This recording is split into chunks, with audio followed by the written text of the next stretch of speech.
Hit that ball. Fvck Radio with your host, Jen T. It must be the ass. Yeah, fucking Jen is a warlord. The sun does not measure its light by the shadows that it casts. And I never thought of that metaphor like that, you know. So did you? So what basically, happened? I was measuring my own worth and my own validity as a person by the external things that were happening, Right. the consequences of my acts, like what was going on. Yep. And I was using that to create my own hell of unworthiness and my own hell. And then so that metaphor came in, like the sun does not measure its light by the shadows that it casts. That's a hell of a poetic statement, that. Right. Oh, what's up, everybody? Welcome to Rambo for Radio. I am your host, Jen T. Twitter and Instagram at Jen T. I'm so excited to talk to you today. That's right, you enjoying your 4th of July holiday with your fireworks? I know my fucking neighbor is. He's been doing his goddamn fireworks for the last month. Every day for the last month, even though they are illegal in Shits Bernardino. Apparently, if you call the police, they won't do anything unless someone's dead. And what's the point of calling the police if somebody's dead? You can't save them, they're already dead. Oh, God. I love this town. Psych. Plenty of things to talk about, like measuring our self-worth. I played that clip from the Aubrey Marcus podcast, number 155, with guest Jordan Peterson, the great, the almighty Jordan Peterson. I highly recommend you give it a listen if you don't already, because it is fascinating things that he talks about. Pretty much 99.9% of the things Aubrey Marcus talks about is fascinating. But the reason I picked that clip this week is I've been doing some self-evaluating, which I seem to do that a lot because I have this radio show. That's what it's for. Rambo for Radio. I'm supposed to talk about me on here or talk to other people about me. Well, scratch the other people part, and it's just me. But I do like talking about myself when people want to listen, or maybe people don't want to listen. Who cares? This is supposed to be meant for the untimely death of myself, which is vastly approaching with the amount of hours of sleep I get, but we will jump into that later. The statement Aubrey made, which was talking about measuring our worth by external things, is a nasty habit that I've had for a long time about myself. Just measuring my self-worth with what's going on or with other people, and it's trash. It's a trash idea because at the end of the day, nobody holds my hand when I need to do things and get things done. I'm getting blasted in the face by my coach, by my sensei, because I am putting myself in a place where I gotta be better. And I'm so focused on trying to be better than my teacher that I'm getting destroyed by my teacher. So let's erase the chalkboard and start all over. Same with my dating life. I had to find somebody, quote unquote, better. Had to find somebody, quote unquote, better than me. Turns out she wasn't better than me. Oh, God. But this is what happens. This is what happens, kids, when you don't think good things about yourself. You get steaming piles of shit. You get people who don't care about you also, which is not good for a relationship. So it's an old habit that I have and I'm trying to correct, which is I would be measuring my self-worth based on the things that were happening to me, the shitty things that were happening to me with a terrible relationship, shitty things going on with work. I literally got shaded by my own work. They're like, wow, you work here for 15 years? Happy anniversary. Woo! I'm like, oh, my own goddamn work is shocked that I've stayed there that long. So what does that tell you?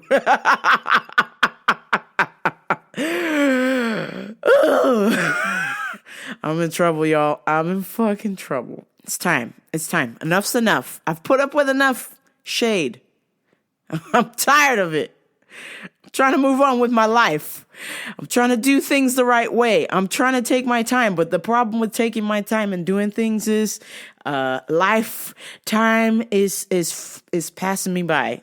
Opportunities are being missed because I simply do not want to commit to something in fear of making a mistake, in fear of falling on my face, in fear of rejection. And it sucks. I can't decide what's worse, not moving and slowly dying or jumping and dying. But wait, I can't say that as jumping and dying. It's jumping and there's a potential of me dying. I might not know that. I might jump and land on my feet and everything will be A-okay. But I think the time is now to commit to something. For many years, I didn't believe that I was worth committing to something or making a commitment to something because I just didn't believe that I deserved it. And listening to that podcast, I was like, holy shit, I fucking deserve something. I mean, I'm not going to be one of those typical Americans who's like, I deserve everything. No, but I believe that I deserve to be successful. I believe that I deserve to be happy. And for the longest time, I didn't. And when I didn't, that made me attract people who didn't appreciate me, didn't love me, didn't give a shit about me because I didn't give a shit. So now that I've come to this moment of realization, it's time for me to make a move. No more shit sandwiches. I've said that before. I'm cool with eating shit sandwiches. I'm trying to follow Jocko's way. Discipline equals freedom. Be disciplined. Say yes. Yes, yes, yes. Do what you're told. Blah, blah, blah, blah, blah. Hey, this ain't working.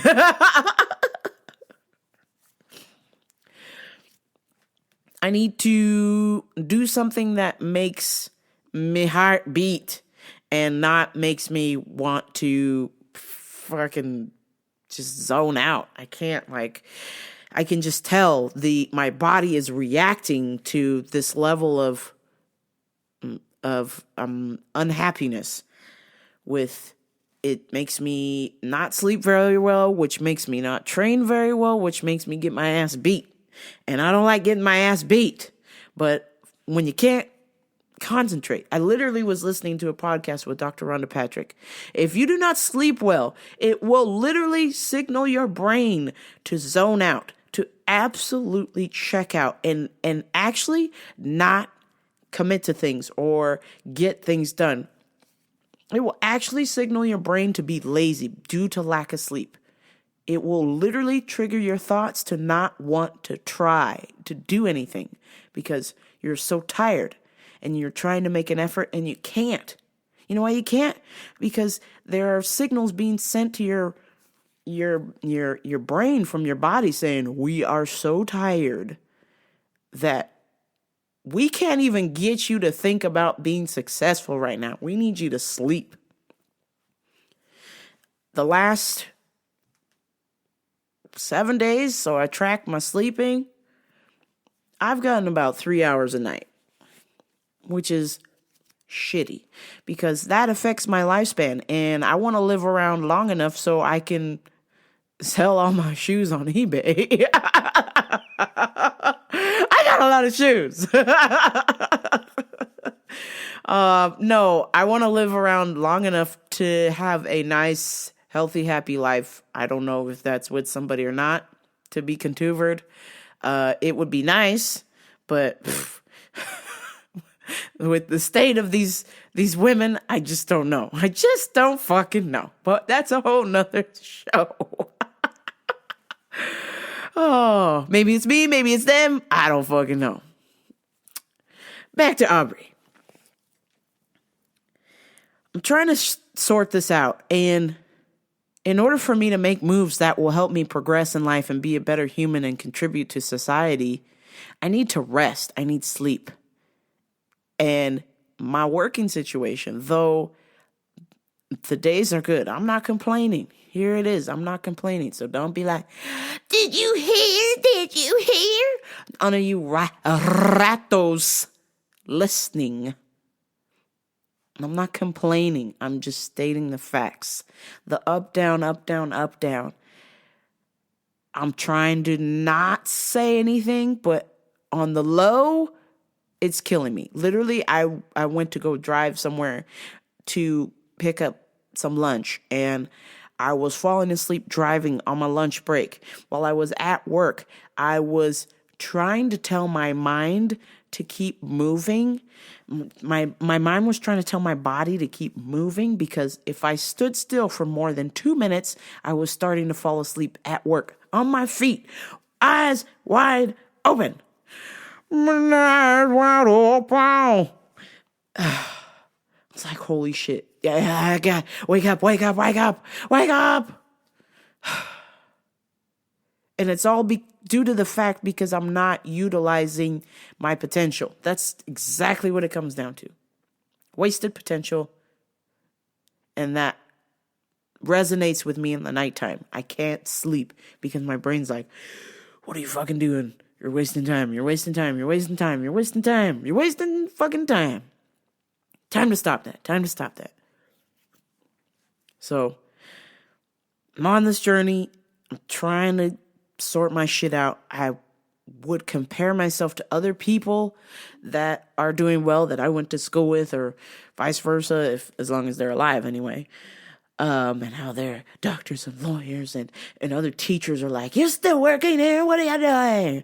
Like, people just getting on me, and I'm like, fuck, can I just have a job? Can I just do that? And I totally understand what they're doing. They know that I have potential. I'm just not really sure what for. I'm trying to sort this shit out. So I guess it's taken me 15 years to figure it out, and I don't even know still if I've got it figured out or not. But I'm trying to try things. And for me, that takes time. But like I said, with this podcast from Dr. Rhonda Patrick, if you don't sleep well, it literally sends a signal to your brain not to try, not to make an effort to do things, because you're just that damn tired. And I'm like, fuck. And then the next thing it does is it triggers your cells to create inflammation. And that inflammation is a potential breeding ground for cancer, diabetes, stroke, myocardial infarction. I'm like, fuck. Please. I already know I'm overweight, out of shape. And then now I got to worry about the diabetes and the cancer and the heart disease, even while I'm exercising my ass off, because I just don't sleep. Shitballs. What the fuck? And then last week I talked to you guys about how, which she too also brought up in the podcast, about being lonely. It literally signals a hormone in your brain. It signals inflammation. So even if I wanted to live alone, it's not good for you. God damn it. So now I gotta get busy and find some lady. Oh. Oh my God. What to do?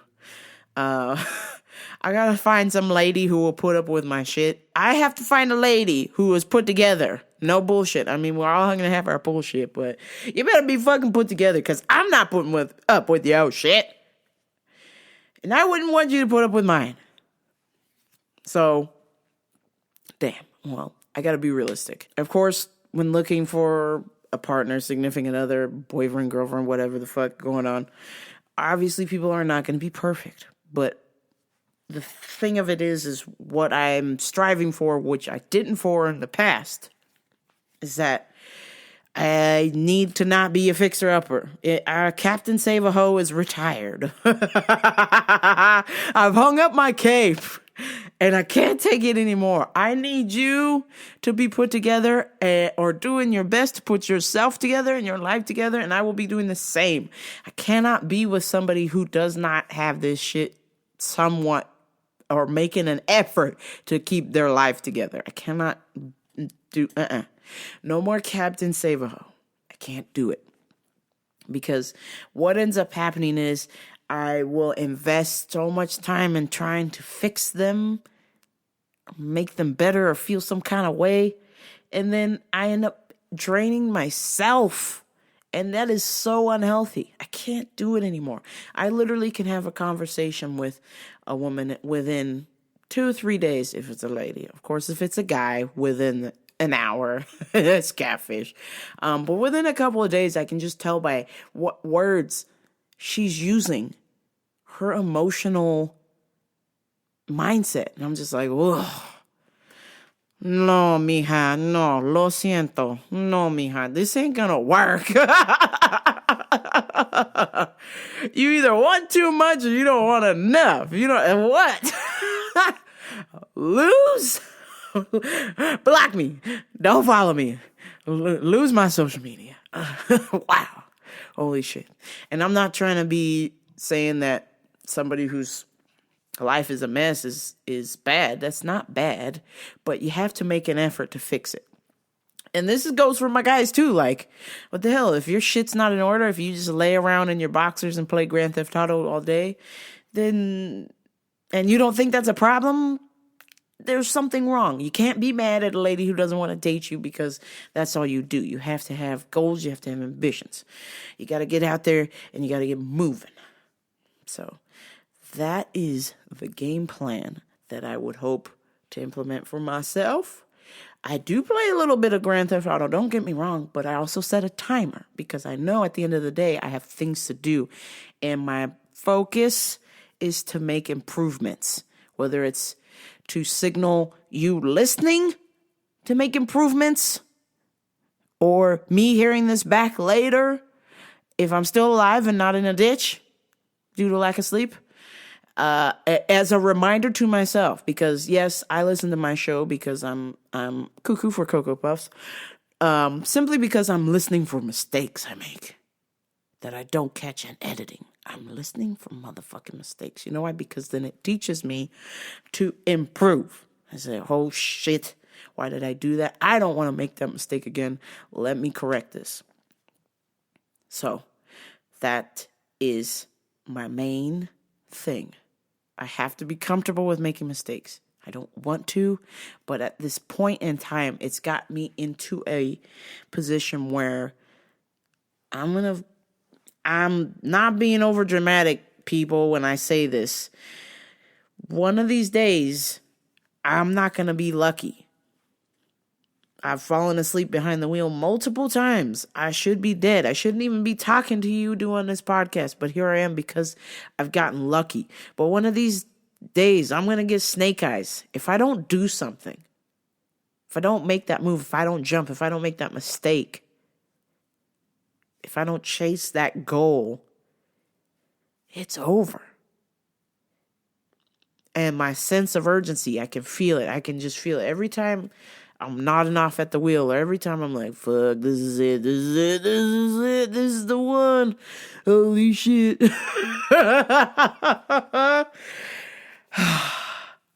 like, fuck, I should have done that. Right as I'm about to die, I'm like, I should have done that. And then I live, and I'm like, oh, thank God. Okay, back to business. But I know good and well that one of these times, that's it. Series finale of Rambo. So, time is now. While I still have time, get moving.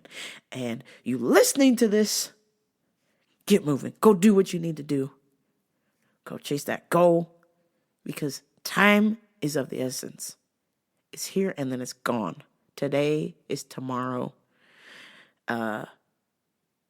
What the fuck did I just say?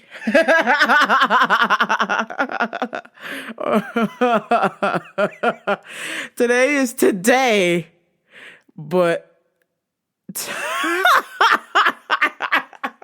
God, let me try and not do some stupid shit right now. What the fuck? Here I am trying to be some kind of like third eye. Today is tomorrow. Tomorrow's the future. What? Holy shit. This is why it's important to sleep, because then you say stupid things. I might be tempted enough to leave this in. I probably should leave it in because it's funny. Maybe I will. Okay, I did. Here you are. Whew. Some current events. Whew. LeBron James.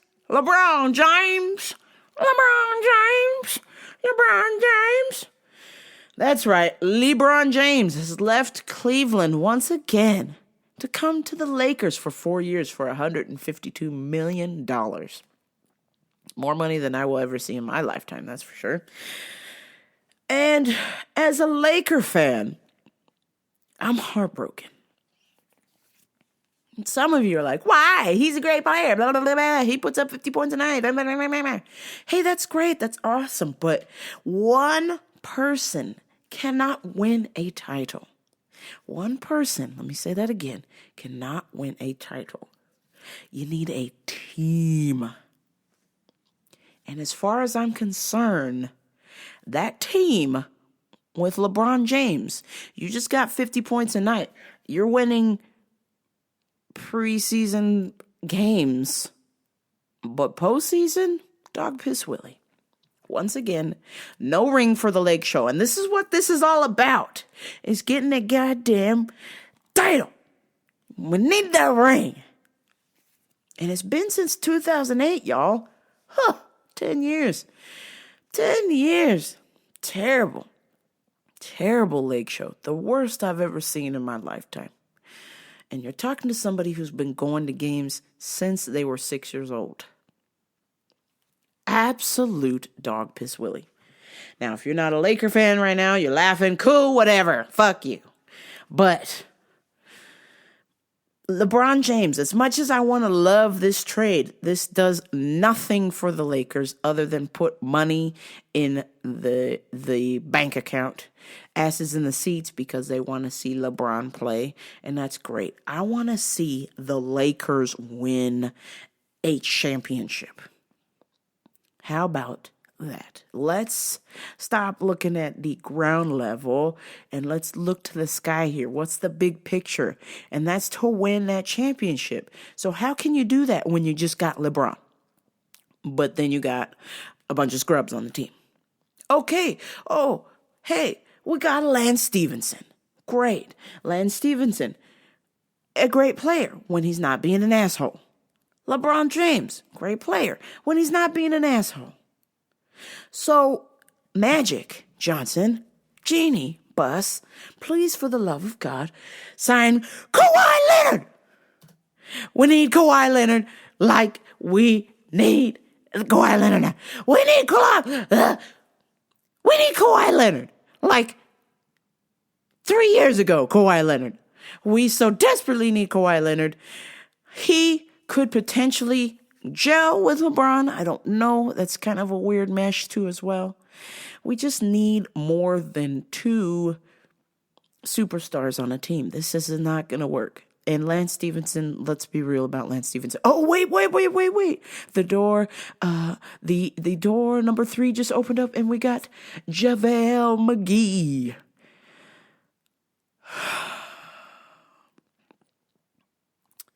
JaVale McGee.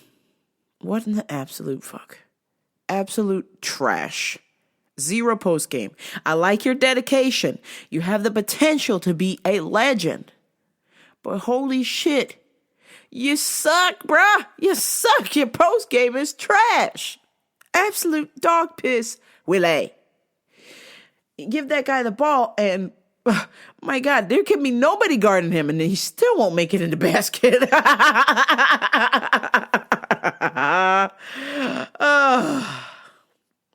But the moral of the story, kids, before I bore you with my sports talk, is that DeMarcus Cousins, who should have come to LA to be a center instead of that trash JaVale McGee, DeMarcus Cousins with the ultimate knife goes to Golden State.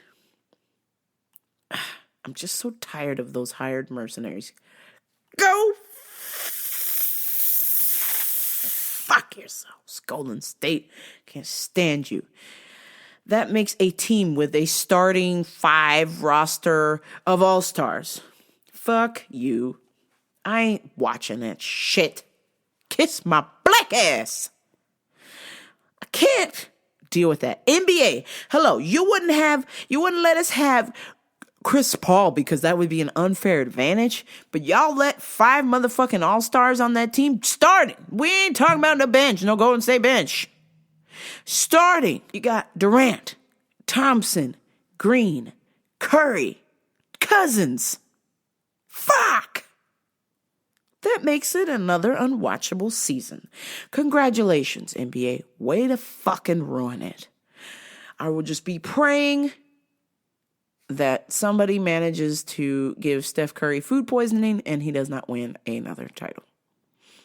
Give the entire Golden State team food poisoning, whoever caters for that team. I just want them not to win. It's just terrible. I remember when that team used to be good years of fucking ago, and then they shit the bed for ages, and then now all of a sudden they're good and they got all these fans. Man, jog off. It's fake bullshit. Can't stand it. On to some MMA news. Max Holloway out of the fight with Brian Ortega. Fuck. I was just pumping this fight up to somebody. I was so excited to see this fight. Blessed Holloway was going to bring the thunder. And then my boy T-City with the fucking flying armbar in the fucking hands from no man's land. It was going to be such a good fight. And then doctors pulled it because Max Holloway has some undisclosed illness where I heard from Dana White in an interview, the press conference, he got to go to the Mayo Clinic. Something is hella wrong with your boy, Max Holloway. Speedy recovery, prayers. Fuck. So now we need a replacement, and I'm so hoping it's one of these people. Let's go with Conor McGregor for the replacement. Let's wake him up. He's ready. He's been training. He even said, put me in, coach. I'm ready. Cooney McGruby is ready to fight T-City. Then you've got Little Heathen, Jeremy Stevens. This motherfucker has gotten better. Okay? Better with age, like fine wine. He has gotten better, and he has just got hands of stone. Oh my God. Dana White, make my Christmas. Please book Little Heathen versus T-City or Cooney McGruby versus T-City. That would be fucking awesome. But for now, that fight is called off. So, fuck. Damn it. Oh, God. Why, God? Why is this fight happening? Rampage, Wanderlei 3. Barf. I mean, really. 2 dudes past their prime. Y'all waited too late and got greedy and trying to get money and doing all this stuff that the real fight that should have happened 10 years ago didn't happen. And now it's going to happen with y'all being gassed out and just pure trash. Sad shit. R.I.P. Rampage and Wanderlei. And then another one, which I am so disappointed that this is happening. So disappointed. Tito Chuck 3. My understanding is if we've got a rematch, okay? Tito Chuck 3. So y'all fought twice. Both times Chuck won. Therefore, that means you have no say. Mira washa. You have no say in getting a third fight when you lost twice. So let's say you win. Be like, oh, I got one. Well, bitch, you lost the first 2. Nobody cares. Tito, stop. Shouldn't you be running your gym right now, teaching kids to be badasses? Shouldn't that be enough money? Why on God's green earth would you want to get in the ring with Chuck Liddell? Huh? Why on God's green earth would you want to get in the ring with Chuck Liddell? And why would you want to lace up, Chuck? You beat him twice. This is just like a man versus a boy at this point. It's just no point. You already won 2. We just know where this fight's going to go. Win or lose for either of those guys, it's a lose for their legacy. It's a lose-lose fight because whoever wins is like, hey, I beat somebody past their prime. I beat so-and-so over the hill. Hey, cool. Nobody cares. Nobody cares. Back to UFC with my picks. Stipe versus DC. During the presser today, the DC, like the big Ruby is, tripped over a microphone speaker and fell. Oh, God. Oh, God. What a fucking weeble wobble. I mean, really. What a rube. Homeboy fell over a speaker and literally almost jeopardized the fight, another fight for the UFC. I mean, really, they are just cursed at this point, which is understandable because, quite frankly, the way they treat their fighters, the way they pay them, other than if you're Conor McGregor, Ronda Rousey, or Brock Lesnar, you ain't getting shit. Sad to say, but they're just stiffing everybody. I mean, there are so good fighters in that organization. Pay them. They put their lives on the line. They have the shortest careers possible. They're going to endure the most damage. Pay them well. Sad. Absolutely sad. Stipe versus DC. And of course, you know that I am not a DC fan and I loves me Stipe. And of course, he's an Ohio native. And he said, since LeBron will not be there to witness anymore, we can witness Stipe, a great American. Stipe. Firefighter by day, fighter by night. I love it. How do you not buy into that? So I picked Stipe for that. Next we have Francis Ngannou versus Derek the Black Beast Lewis. And I've got to say, Black Beast will get my pick. Francis Ngannou should knock him out. However, Black Beast is just way more funnier, so I've got to pick him for the win. Because Francis Ngannou is just boring. He's very boring. Very one-dimensional. Hey, I have this big hook. I am from Africa. I have this big hook. I used to dig in the diamond mines, and I have this big hook, which is killer, which is spectacular. Sent Alistair Overeem into orbit, people. YouTube that shit. Overeem is still flying over Uranus right now. Oh, God damn it. Black Beast for the win on net. Next, we have Paul the Irish Dragon Felder versus Mike Platinum Perry. Well, as far as I'm concerned, I did like the fact that Mike Perry was a brawler, but terrible human being. Ugh, that attitude. Ugh. Terrible sportsman.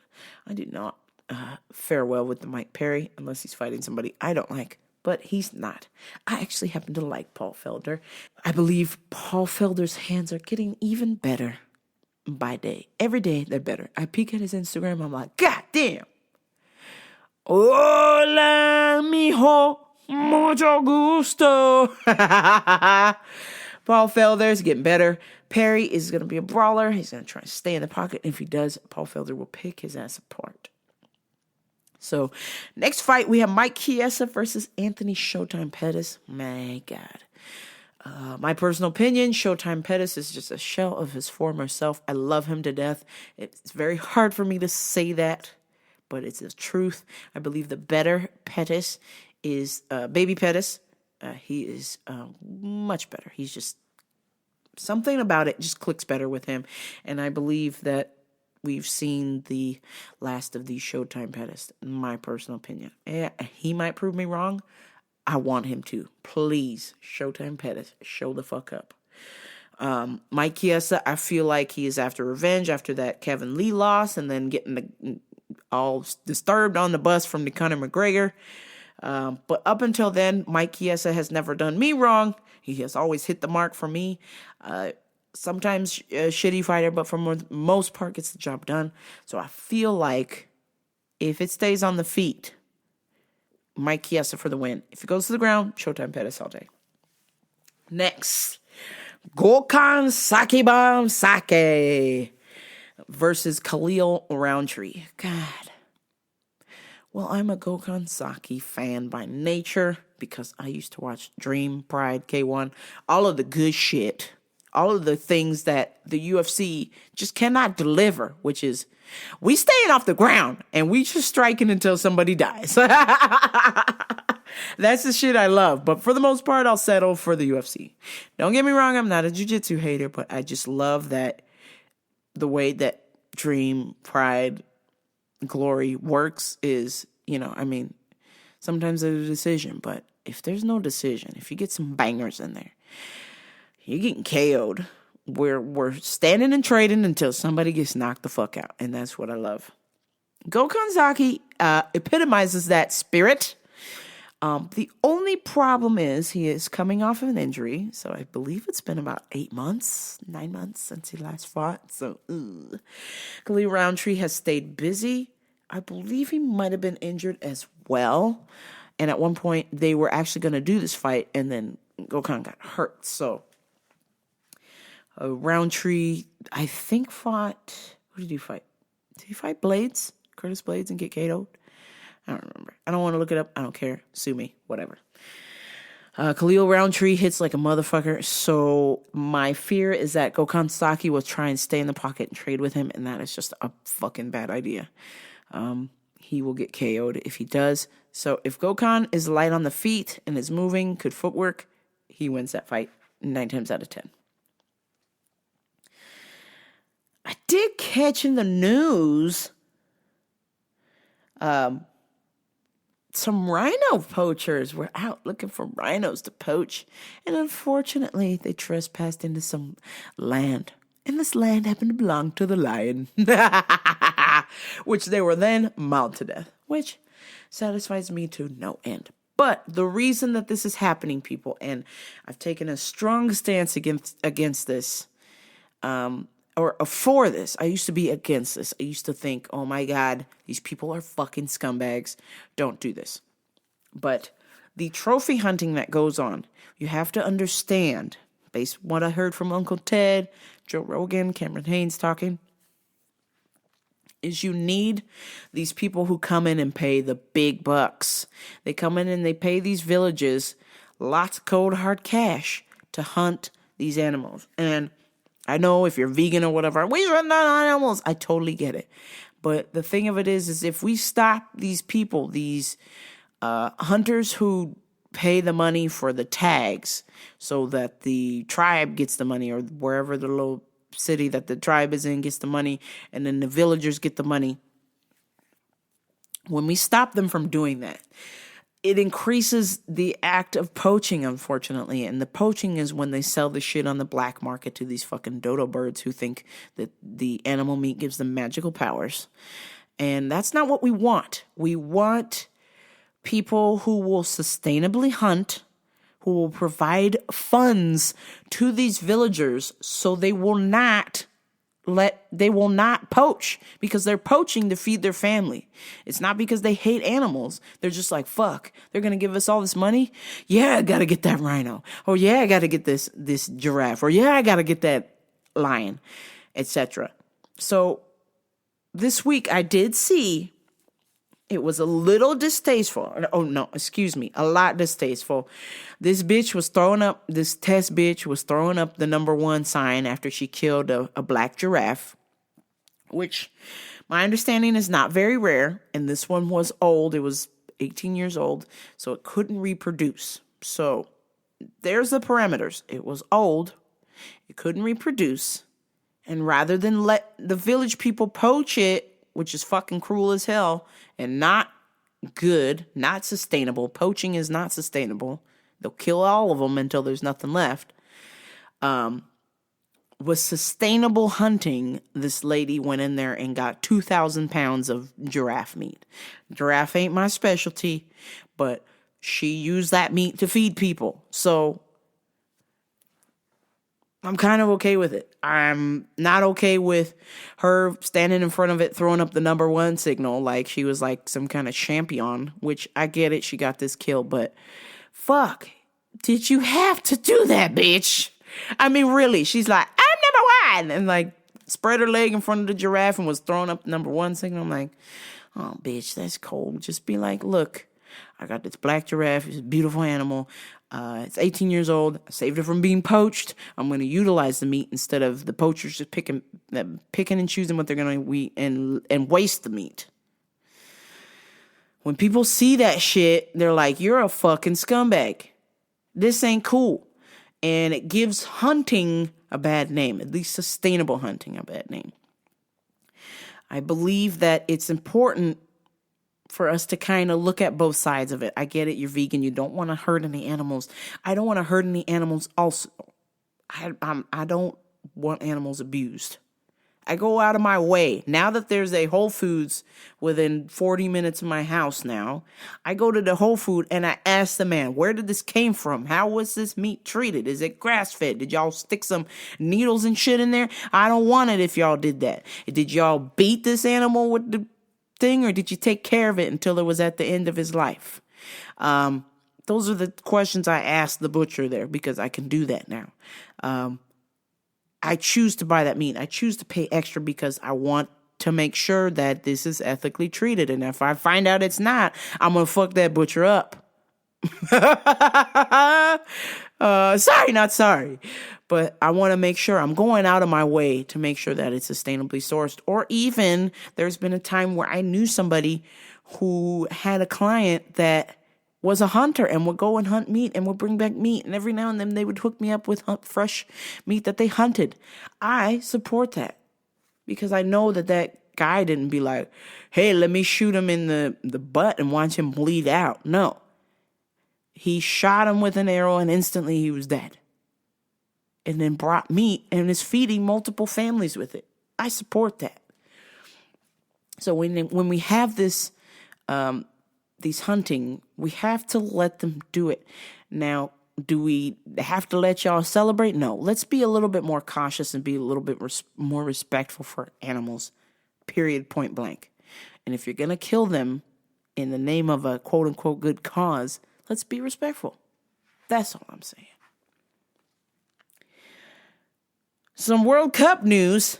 This is it. We're down to the final 8. And you want to know my predictions? We got games coming up Friday and Saturday. For Friday's game, we've got Uruguay versus France.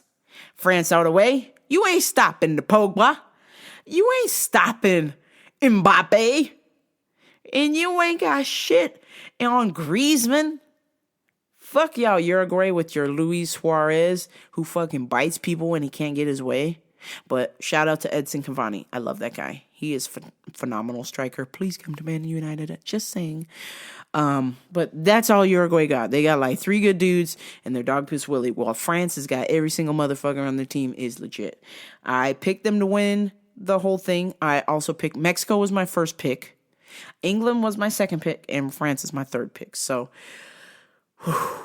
Mexico's out. R.I.P. my little P. Chicharito. They're out. But France and England are still left. And I'm hoping to God that they pull off the unthinkable and make it to the end. Preferably England. Next up, we got Brazil, Belgium. Well, everybody is just motherfucking fed up. With the exception of Brazil fans, we are all fed up of Neymar diving on the ground like a little bitch-ass bitch. I mean, the wind blows, and he rolls around on the ground, grabbing his knee or his ankle. Nobody touched this guy. Rolling around on the ground. Oh, I'm hurt. Oh, God. You're ruining the game, man. You're stalling. Nobody gives a shit. If you ain't bleeding, get your ass off the ground. Let's go. It's ridiculous. I can't stand it. I used to love Brazil as a team, and then this fucking Neymar. He's so goddamn talented, and he wastes his talent by rolling around on the ground trying to get the referee to give out calls for him. Stupid. Horrible game plan. Hey, do me a favor. We're not in Brazil anymore. We ain't calling your shit. Matter of fact, the ref gave him a yellow card. So if he gets one more yellow card, he is out. You are out, shooter. Then for the Saturday game, we have Russia versus Croatia. And you know I'm a Tony Kukoc fan. I've got to root for Croatia. Duh.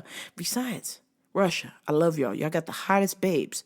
But some of y'all don't like black people. What's up with that? I mean, that kind of goes along in Russia, but literally Russian fans have been notorious for throwing bananas at black players. So let's rewind that. That'll be the day that I root for Russia.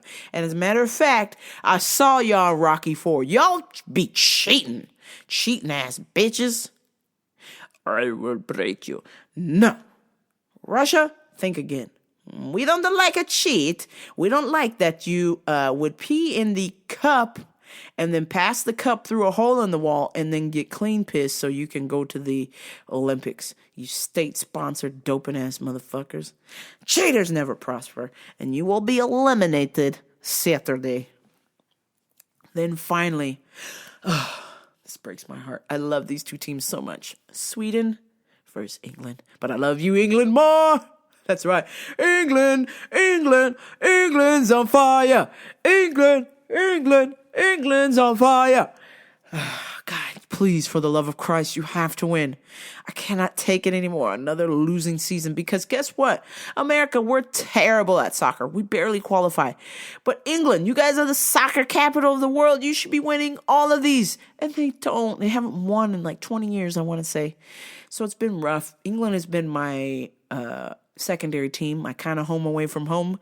Even though I haven't really been there yet, I'm working on it, y'all. But I love me England fam, okay? We kind of came from there, just saying. Kind of came from there. George Washington was like, fuck you, queen.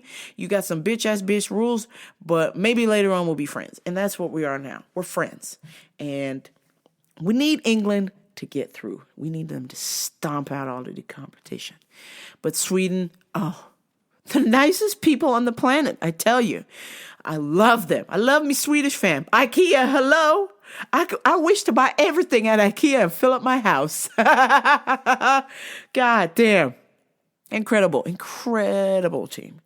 But one thing I want to bring to attention is one of the players on the team, I forget his name, sue me, he's Muslim. And for whatever reason, there were some dopey-ass Sweden fans making fun of this kid because he's Muslim, calling him a terrorist. How dare you? So the Sweden team and the coach had to make a statement in the news basically telling any Swedish people that if they don't like the Muslim dude on the team, then y'all need to just jog off. And they literally did the middle finger to the camera in the news and said, fuck racism, which is very true. Fuck racism. And I'll have my little racist story in a minute to y'all. I don't want to forget. Fuck racism. That dude's not a terrorist just because his faith. Seriously. He's a Swedish dude, naturally born Swedish citizen whose family practices Muslim. That is his culture. Please be respectful. People are respectful of Sweden's culture. What, Lutheran, I believe, or Catholic? I want to say Lutheran. Damn. Give the kid a break. It's just about football. It's not about terrorism or fucking what religion you believe in or any of that shit. It's just about the love of football and watching the games because this only comes on every 4 years. Please don't be a scumbag. Just watch the games and be happy whether your team wins or loses. Be a good human being. And fuck racism. Time for Customer of the Week. Speaking of racism, a guy with overalls and one of these little golfing hats comes in the store, heavily tattooed. And I caught one. I caught the Celtic cross, and I just thought, oh, this guy's an Irish Catholic. Whatever. No big deal. And then as I got closer, I said, excuse me, sir, can I help you find something? And he went, oh, no, I'm fine. Thank you. And I was like, oh. And as he turned, I went, oh. I saw the AB on the neck tattoo, and I went, AB. Well, I gotta run. It's been real. I really didn't want to help you. Forget that I even asked you.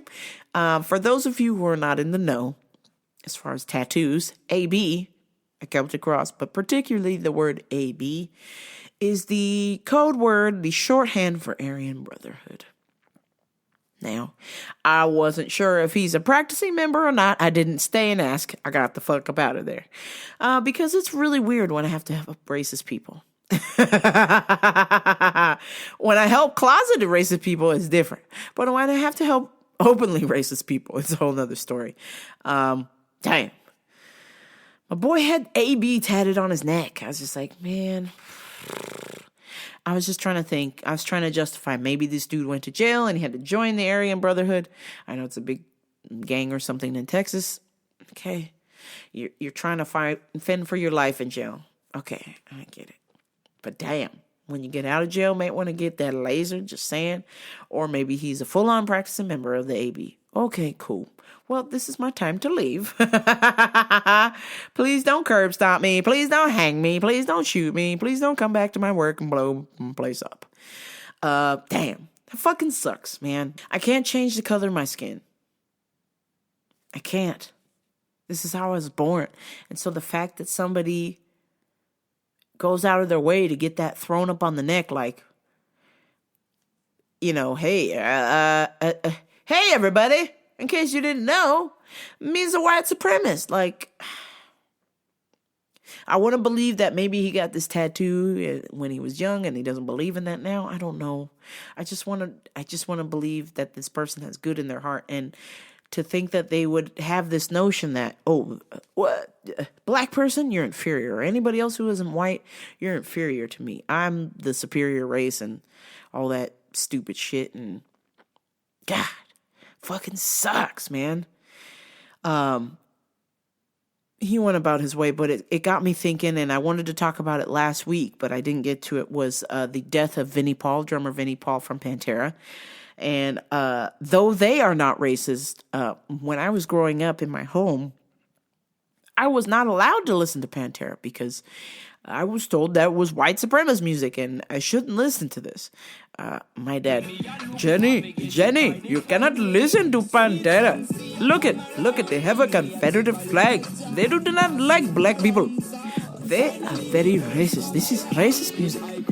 These are white supremacists. You should not listen to them.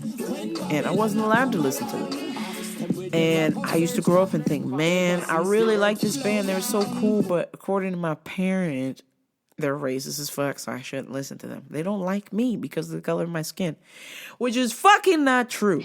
Okay, maybe for the lead singer, Phil Anselmo. He's had some questionable things happen to him, but we'll get to that. But as far as the Abbott brothers, Dimebag Darrell and Vinnie Paul, they were not racist, man. Matter of fact, they denounced that shit. A couple times, there was at least 2 instances that I read up on where Phil Anselmo was doing some kind of white power sign and saying racist shit. And Vinnie Paul was like, fuck you, that's not our thing, man. Don't bring that into Pantera. That's not what we're about. And I like that. I like that Vinnie Paul would stand up to such a beast like Phil Anselmo. Because as a fan listening to that, this guy is like a god to me. Like that voice, the power that he does to evoke people to do things and to get up on your feet and stomp or sing or shout or yell or cry, whatever. It just evokes that emotion, these different emotions. And the fact that Vinnie Paul was like, nah, we ain't representing that shit. And maybe he did and he's just trying to cover his ass. I want to think not. But once I finally got older and got educated and had lost 20 plus years of show with Dr. Paul, the Pantera, I lost 20 years of listening. When I finally got around to it, I was like, fuck this. If they're racist as hell, until I hear the N-word or until I see a Sig Heil, I'm down. This is my shit. And so I would listen to Walk while I would walk places, or I would surprise my friends. I would play Walk on the drums, and I didn't even have a double bass. I didn't even know Vinnie played a double bass until I saw the videos. I didn't even know, man. So I used to think it was a single bass and that I had to be faster, and so I would play a lot of Vinnie Paul's parts with a single bass, and people would just be, you could see their minds would be blown. They're like, holy shit, Jen, how are you doing that? And I was just like, I just had to believe that I had to be faster than Vinnie. I just wanted to keep up. And the fact of the matter is, he had 2 drums and I only had 1. That would have made it so much easier if I would have just had 2 to start with. But I didn't know, and so I think that elevated my game, trying to be fast with 1 foot while he was using 2. And so my favorite song was Walk, Cowboys from Hell, cemetery gates. I mean, there's a long list of so many good things, but I started to divulge into this article real quick, not to go away from Pantera real quick, but this racism thing that some social justice jobber wrote, and how metal is a mask for white supremacism, and just a bunch of bullshit. Now, granted, there are white supremacist bands out there who hide behind metal. Because I actually Googled it. I said, is Pantera racist? I need to know. I need to know about this shit, or else I can't support this. And Phil Anselmo's face just came up. Phil Anselmo's face just came up. Oh, and and of course he had the Heil Hitler going on and the white power. I'm like, damn, okay. But this was long after Pantera broke up. There was a situation where he yelled at something white at a Pantera concert, and immediately Vinnie Paul addressed this guy and put a stop to it. But unfortunately, Phil Anselmo had a long battle with drugs, and so I'm sure him saying racist things at a concert is just hiding some feelings that he may or may not have had at the time. According to him, he lived in New Orleans, and he's a very culturally diverse person, and he was joking when he did the Hail Hitler salute and said the white power. So I want to believe you, Phil, back in 2006, but that is not good. Not good what you did. Joking or not joking or not joking, that's not good. The legacy of Vinnie Paul will always live on with me when I play my drums and I walk, and I think about the first time I got to hear that song, and just how blown away I was, and how I had to immediately rush home to play that on drums over and over again until I could keep up with Vinnie. And now he's in heaven or hell or wherever he's at. He's with Daryl now, and I hope to God they're fucking rocking out, the Abbott brothers. It just makes me sad, that I wish that, especially Daryl. Maybe Daryl would have been alive if some sick fuck didn't shoot them. And this really all stemmed from a fight between Vinnie Paul and Phil Anselmo, and them fighting so much that they just broke up Pantera. And but Vinnie and Dimebag, they still wanted to play together, so they started Damage Plan. All these two dudes wanted to do was make music. And some fucking whack-a-mole was like, you broke up Pantera, and shot him. Fuck. Why would you do that? You moron. You absolute idiot. You took away somebody's life. They had nothing to do with him. It wasn't even a beef with him. It was a fight between Phil and Vinnie. And that fight was really because Phil was using drugs and saying things he shouldn't say, and Vinnie felt that wasn't representing Pantera, and being one of the original members, Phil is not. Vinnie Paul had the control, the rights, so he just said, fuck it, this band is done. And that's what he did. Because why try and make music with somebody you just don't mesh with, you don't gel with? It's very hard to communicate with somebody who just doesn't want to communicate. And so those two fought and decided that it's enough, and they went their separate ways. But the fact that a fan couldn't realize that. Pantera CDs are still around, bro. You can stream their music. They're not dead. Now they are. But at the time, it's like, they killed Daryl. It's like, holy fuck. Idiot. It's just wrong on many levels, but you can't take back time. We wish that things were different, that circumstances would have been different, and somebody would have spoke to that young man before he did such a foolish thing. And Dimebag Daryl would still fucking be here today. But who knows if Vinnie would still be alive? I don't know. I feel like Vinnie was just ready to go see his bro, man. And that was it. It was time to go have the big jam session with this guy. And so that's what I hope they're doing. Rest in peace, Vinnie Paul. Rest in peace, Dimebag. As you know, I sling the dick pills like there's no tomorrow. Apparently, we sell the natural Viagra at my work. Cool, whatever, no judgment. I don't care. Your thing doesn't work, come on in and buy it. Whatever the fuck. Whatever gets you back into bed, because we need to bone. The world will be a better place if more people were boning each other. That's right. That dude that shot Dimebag, he'd probably be a lot happier person if somebody would have sucked his dick. Just saying. But I digress. So I had a whack-a-mole come in and buy the boner pills, and he said, I need them boner pills. And I said, well, okay, that's great. You know, my wife is like, she's like, what got into you? You're practically raping me. That's right. I practically rape her on these pills. I was like, whoa. Sir. Excuse me? I literally stopped and was like, excuse me? Yeah, I bet you don't hear people say that, do you? I'm practically raping my wife on these pills. And I was like, well, I don't think that's a good idea, sir. I'm going to stop you right there. It's probably a good idea if sex is consensual between two consenting adults or 3 or 4 or 5 or whatever floats your boat. But the consent part is the important part.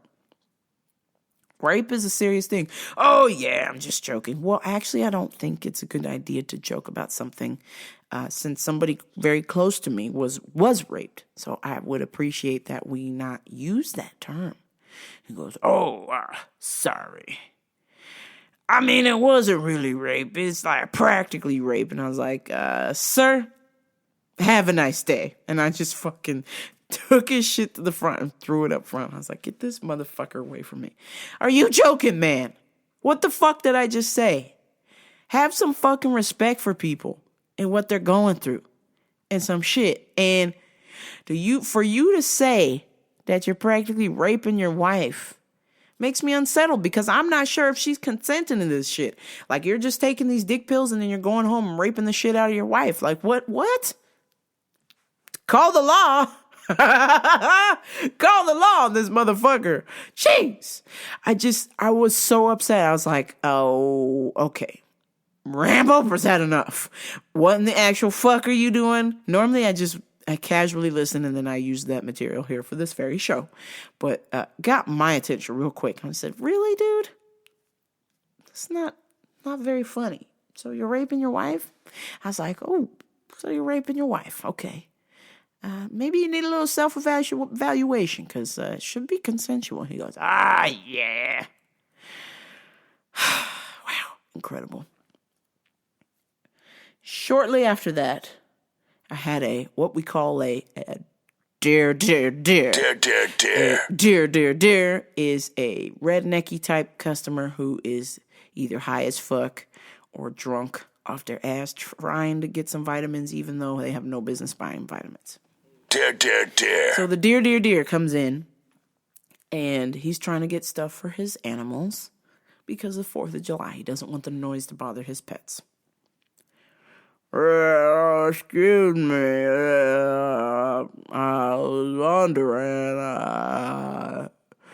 I need some Benadryl. I was like, oh, sir, we don't sell Benadryl here, but we have alternatives. No. You know I needs the Benadryl. Dare. I was like, oh, well, what are you using it for? Maybe we can suggest an alternative. No. Dare. Look, I got 150-pound dogs outside. 150-pound dogs. Dare. Benadryl is the only thing that works. And I need it. And I need it now.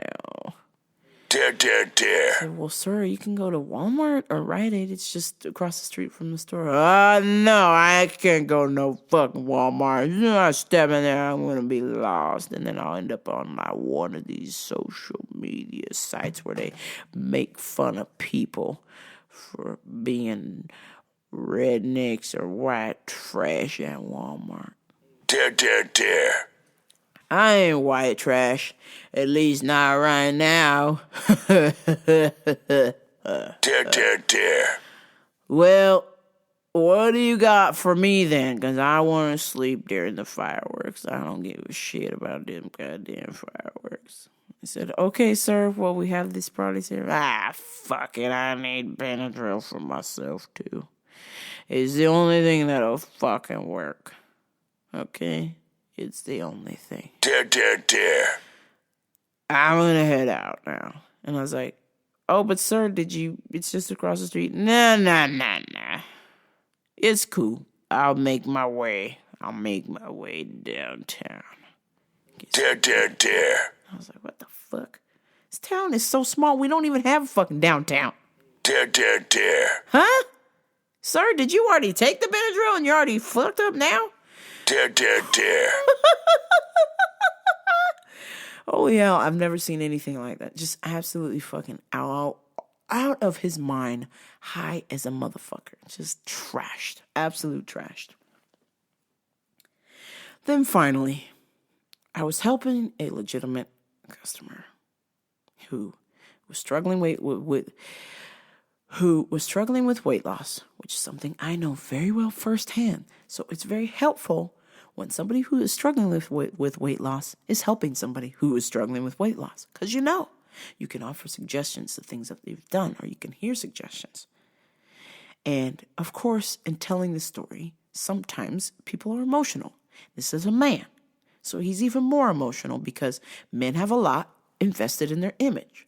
If they're not attractive, if they're not in shape, then they're not going to get laid. And you know, my boys love to get laid.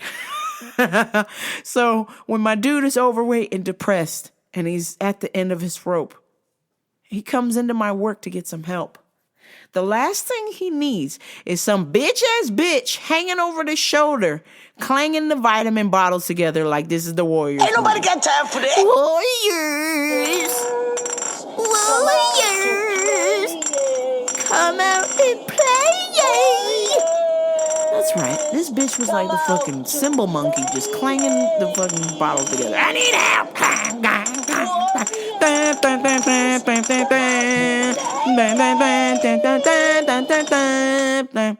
I was like, okay, ma'am, just 1 second, I can help you. But I need help. I'm older. I need more attention. He's younger. And I was just like, well, okay, just step to the side, ma'am, and I'll get you just a second. Well, does anybody else work here? I said, no, ma'am, everyone's gone home for the day. It's just me. Please wait your turn.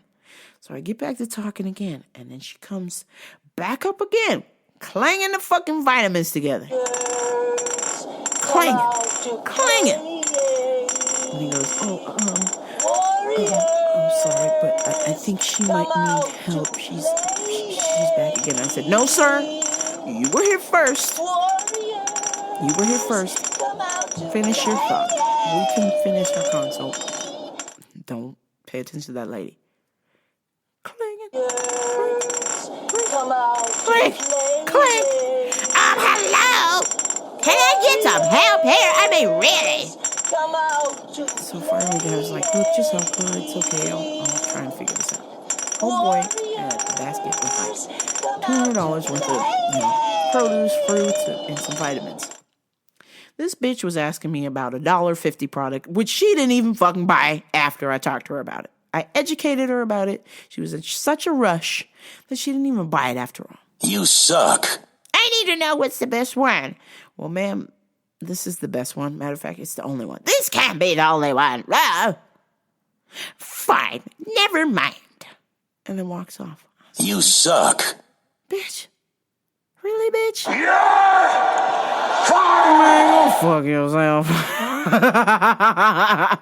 Hey, Granny. Jog off. It's time for me to end the show. I need to put some ice on my face. I think I left my nose back at the gym. And my back is on its way to Texas. It is so south. It might even be Mexico. It might be Nogales, Mexico. Not Nogales, Arizona. Nogales, Mexico. That's how far south my back is. I'm trying to punch somebody from a downward position and getting punched a bajillion times. Thank you very much. Good night. I sucked donkey balls in class, in case you needed a reminder. But before I go, please like, share, and subscribe to Rambo Radio. I'm sorry today's episode was long, tedious, and maybe boring, but I need to get this out. Message in a Bottle Radio. Urban Assault Radio. You know why? Because I'm living on borrowed time. So are you. But I'm really living on borrowed time with the lack of sleep I get. If you get what I'm saying. So I need y'all to like, share, and subscribe to this podcast. And then tell 3 friends. 3 friends, but only if they're cool. And on that note, this is Rambo for Radio. And remember, we can only compare ourselves to ourselves, nobody else. Compare yourself to who you were yesterday and not who someone else is today. Jordan Peterson. Thank you, Mr. Jordan Peterson. Fellas, good night. Ladies, good morning. This is Rambo for Radio. I'm out.